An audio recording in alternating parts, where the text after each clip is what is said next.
All right, artist. Today we're going to work on creating mushrooms inspired by artist Yayoi Kusama.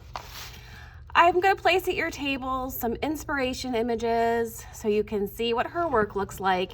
It's very colorful and active and really beautiful, I think.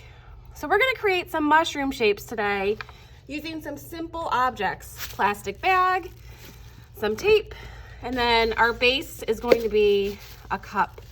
This will keep our mushroom hopefully stable as we work on it. Step one is going to be to stuff your mushroom cap. We're going to use this bag and just fill it with whatever materials I've placed at your table. You want it to be nice and full.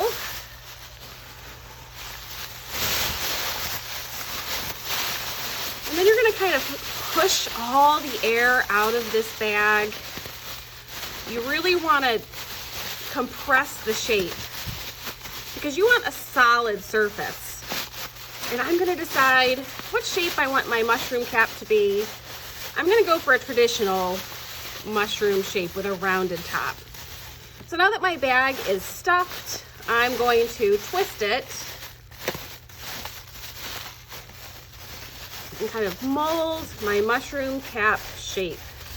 And you can see when I place that on top of my cup, it's gonna look like a mushroom, especially after we paint it.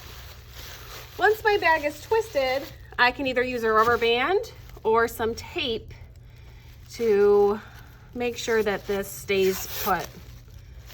So I'm gonna use some tape after I've twisted it around the base of this so that it doesn't go anywhere. I think I'm going to use some scissors to trim off this extra little poof. All right, so now I've got my nice flat mushroom shape. And if I wanted, I could use some tape to make some indentations in this mushroom, because if you look at the inside or the upside down section of a mushroom, you see that there's typically some ridges or lines. So I think I would like to maybe make that same look in my mushroom. So I'm going to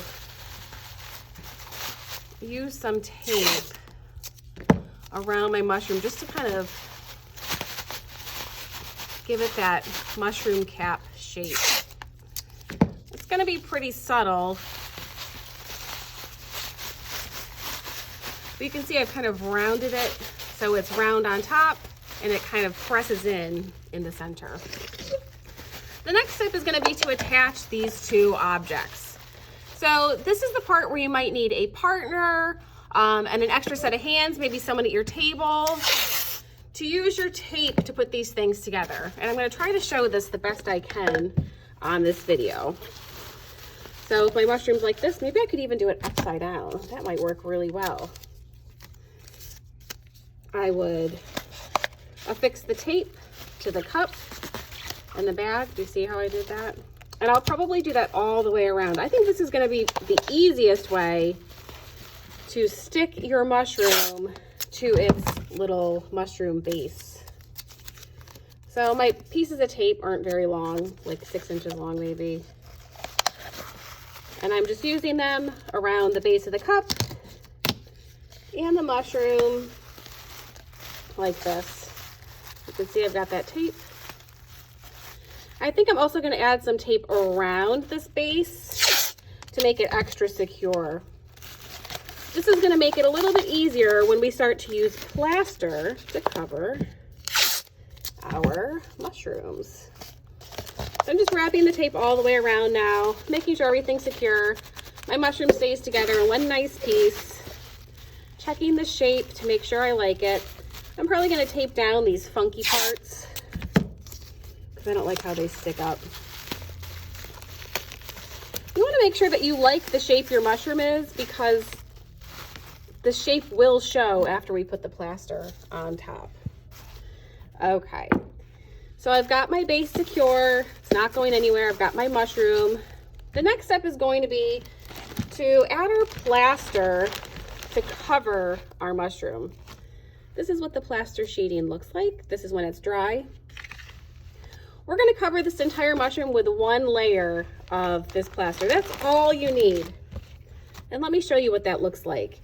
I'm gonna dip the plaster in the water, bring it to my mushroom, lay it on top, and then I'm gonna really smooth it out.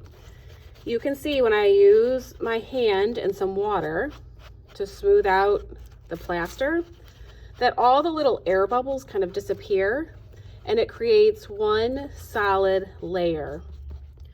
So I'm gonna do that covering my entire mushroom, both the mushroom cap and the mushroom base. I wanna get every single piece of this covered. It's really important to not have any gaps in your mushroom as you cover it with your plaster. We don't want any weak spots at all. So you want to be very thorough as you go around your mushroom and cover the entire thing with plaster, smoothing it out.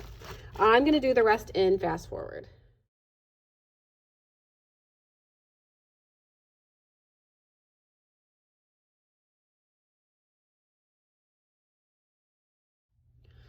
All right, so I've completely covered every area of my mushroom. I don't want to move it too much because it's kind of fragile right now. I'm going to let this completely dry, and next time we are together in art, we will paint it.